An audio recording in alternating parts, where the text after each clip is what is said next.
नमस्कार, मैं हूं राज पाठक। बिहार में निर्दलीय प्रत्याशी और खास करके पूर्व सांसद बाहुबली नेता रहे मोहम्मद शहाबुद्दीन की पत्नी हिना साहब को कौन नहीं जानता है। हिना साहब इस वक्त की राजनीति में बड़ी अहम कड़ी बन चुकी है, क्योंकि इस वक्त उनकी मांग राजद में ही नहीं बल्कि अन्य पार्टियों में भी हो रही है। और यह चर्चा है कि हिना साहब जो है वो जदयू भी ज्वाइन कर सकती हैं, क्योंकि जदयू के तमाम जो बड़े नेता हैं वो कहीं ना कहीं हिना साहब से बातचीत करने का प्रयास कर रहे हैं। हिना साहब राजद में रहेंगी या जदयू में, ये तो कुछ ही दिनों में जो है वो पता चलने वाला है। लेकिन आपको हम आज बताने वाले हैं कि हिना साहब अगर राजद को छोड़ देती हैं तो उसके क्या मायने हो सकते हैं। आपको मालूम है कि मोहम्मद शहाबुद्दीन की पत्नी हिना साहब जो 2024 लोकसभा चुनाव के दौरान बगावती तेवर अपनाते हुए निर्दलीय राजद के ही प्रत्याशी के खिलाफ चुनाव लड़ गई थी। ये भी आपको मालूम है कि राजद जो एमवाई समीकरण को लेकर के चलता आ रहा है, ऐसा लगातार उन पर आरोप लगते रहा है। हालांकि अब Tejashwi Yadav A to Z की पार्टी होने की दावा करते हैं, लेकिन ये भी सच है कि एमवाई समीकरण की बात, एमवाई समीकरण को लेकर के तमाम लोग जानते हैं कि राजद उसी से जुड़ा हुआ है। लेकिन जैसे ही हिना साहब ने लोकसभा चुनाव के दौरान निर्दलीय चुनाव लड़ने का ऐलान किया सिवान से, उसके बाद क्या हुआ, उसके बाद कई सीटों पर राजद को झटका लगा।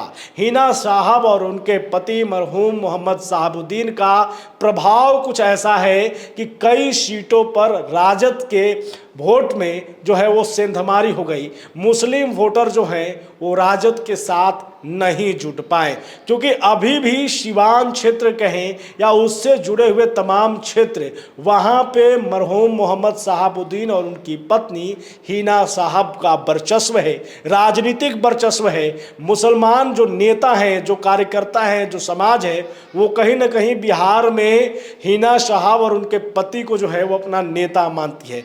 ऐसे में जब लोकसभा चुनाव के दौरान हिना साहब पर विश्वास राजद ने नहीं किया तो फिर मुस्लिम वोटरों में जो है वो राजद को लेकर के जो है आक्रोश हुआ, और वही आक्रोश लोकसभा चुनाव के दौरान दिखा। हालांकि इसका असर इस तरह हुआ कि हिना साहब चुनाव जरूर हार गई, 2,93,000 के करीब उनको वोट जरूर मिले, लेकिन चुनाव हारी। लेकिन हारने के बावजूद मानो वो चुनाव जीत गई हो, उनका राजनीतिक वर्चस्व इस कदर और बढ़ गया कि लालू प्रसाद यादव जो कि राजद के सुप्रीमो माने जाते हैं, जो कि अपनी चुनावी रणनीति के लिए जाने जाते हैं, वो भी हिना साहब को अपनी पार्टी में लाने के लिए जद्दोजहद कर रहे हैं, हिना साहब से मीटिंग कर रहे हैं। और ये मीटिंग जब हिना साहब से लालू प्रसाद यादव और उनके बेटे तेजस्वी यादव ने किया तो ऐसा लगा कि हिना साहब हो सकता है कि राजद में एक बार फिर से शामिल हो जाएं, लेकिन अब तक इस पर कोई अपडेट नहीं आया है।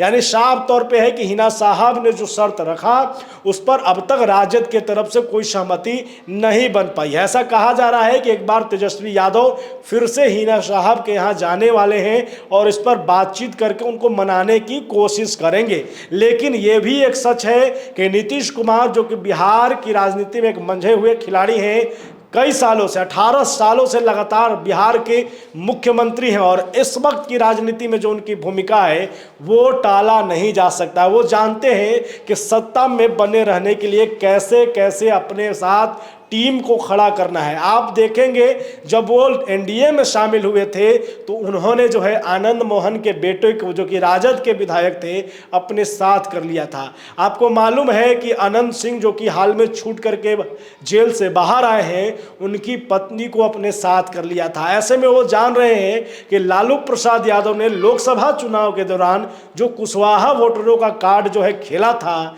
उनको तोड़ने के लिए एक बार एमवाई समीकरण को तोड़ने का प्रयास किया जा सकता है। और ऐसे में जदयू जो है एक बार फिर से हिना साहब को अपने साथ जोड़ने का प्रयास कर रही है, कोशिश कर रही है। और ये कहा जा रहा है कि हिना साहब को इससे भी कोई ऐतराज नहीं है, क्योंकि आप देखेंगे लोकसभा चुनाव के दौरान हिना साहब ने जिस तरीके से भगवा गमछे को बांध लिया, भगवाकरण के तौर पर चले गई, जिस तरीके से क्षेत्र में जाने लगी, जदयू को लेकर के अपना स्टैंड चेंज किया कि हमें कोई पार्टी से दिक्कत नहीं है, जो हमें बुलाएगा हम जाने को तैयार हैं। तो साफ था कि हिना साहब का राजद को लेकर के मोह भंग हो गया है, और अगर जदयू प्रयास करेगी तो हिना साहब उनके साथ जा भी सकते हैं, क्योंकि मुख्यमंत्री नीतीश कुमार का जो चेहरा है, जो काम रहा है, वो धर्म को लेकर के नहीं रहा है। इसलिए उन्हें हिंदू भी पसंद करते हैं, मुस्लिम भी पसंद करते हैं, और यही कारण है कि हो सकता है कि हिना साहब जदयू की तरफ भी चले जाए। देख रहे होगा